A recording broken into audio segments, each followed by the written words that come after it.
Name. ನಾನು 8ನೇ ತರಗತಿ B ವಿಭಾಗದಲ್ಲಿ ಓದುತ್ತಿದ್ದೇನೆ.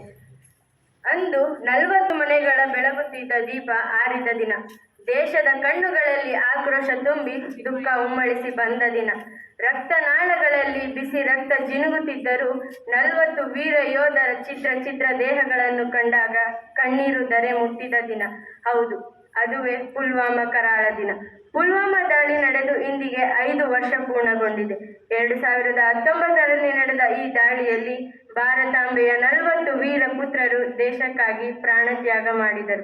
ಆತ್ಮಹತ್ಯೆ ಬಾಂಬರ್ ಸ್ಫೋಟಕಗಳನ್ನು ತುಂಬಿದ ವಾಹನ ಬೆಂಗಾವಲು ಪಡೆಗೆ ಡಿಕ್ಕಿ ಹೊಡೆದ ಪರಿಣಾಮ ಈ ಘಟನೆ ಸಂಭವಿಸಿತು. ಇಂದು ಫೆಬ್ರವರಿ 14, ಭಾರತೀಯರು ಮರೆಯಲಾಗದ ದಿನ. ಭಾರತದ ಇತಿಹಾಸದಲ್ಲಿ ಒಂದು ಕರಾಳ ದಿನ ಎಂದೇ ಹೇಳಬಹುದು. ಜಮ್ಮು ಕಾಶ್ಮೀರದ ಪುಲ್ವಾಮಾದಲ್ಲಿ ಭಾರತೀಯ ಸೇನೆಯ ಭದ್ರತಾ ಪಡೆಗಳ ಮೇಲೆ ನಡೆದ ಅತ್ಯಂತ ಭೀಕರ ದಾಳಿಯಲ್ಲಿ 40 ಮಂದಿ ಸಿಆರ್ಪಿಎಫ್ ಯೋಧರು ಹುತಾತ್ಮರಾಗಿದ್ದರು.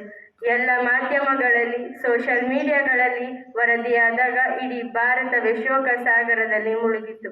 ಅಂದು ಫೆಬ್ರವರಿ 14, 2019ರಂದು ಜಮ್ಮುವಿನಿಂದ ಶ್ರೀನಗರಕ್ಕೆ 2500ಕ್ಕಿಂತ ಹೆಚ್ಚು ಸಿಆರ್ಪಿಎಫ್ ಸಿಬ್ಬಂದಿಗಳನ್ನು 78 ವಾಹನಗಳಲ್ಲಿ ಪ್ರಯಾಣಿಸುತ್ತಿದ್ದರು. ಪಾಕಿಸ್ತಾನ ಮೂಲದ ಉಗ್ರಗಾಮಿ ಜೈಷ್ ಎ ಮೊಹಮ್ಮದ್ ಗುಂಪು ಭದ್ರತಾ ಸಿಬ್ಬಂದಿಯನ್ನು ಸಾಗಿಸುತ್ತಿದ್ದ ಬಸ್ಗೆ ಸ್ಫೋಟಕಗಳನ್ನು ಹೊಂದಿದ್ದ ಕಾರೊಂದನ್ನು ಗುದ್ದಿತು. ಇದರಿಂದ ಬಾಂಬ್ ಸ್ಫೋಟಗೊಂಡು 40 ಮೀಸಲು ಪಡೆಯ ಯೋಧರು ಹುತಾತ್ಮರಾದರು. ಫೆಬ್ರವರಿ 14, 2019ರಂದು ಮಧ್ಯಾಹ್ನ ಹೊತ್ತಿಗೆ ಈ ಭೀಕರ ದಾಳಿ ನಡೆದಿತ್ತು. ಈ ಒಂದು ಭೀಕರ ದಾಳಿಯಿಂದ ಭಾರತ 40 ವೀರ ಯೋಧರನ್ನು ಕಳೆದುಕೊಂಡಿತು. ಇದಕ್ಕೂ ಮೊದಲು 2015ರ ಆರಂಭದಲ್ಲಿ ಕಾಶ್ಮೀರದಲ್ಲಿ ಪಾಕಿಸ್ತಾನದ ಮೂಲದ ಉಗ್ರಗಾಮಿಗಳು ಭಾರತೀಯ ಭದ್ರತಾ ಪಡೆಗಳ ವಿರುದ್ಧ ಹೆಚ್ಚು ಆತ್ಮಹತ್ಯೆ ದಾಳಿ ನಡೆಸಿದರು.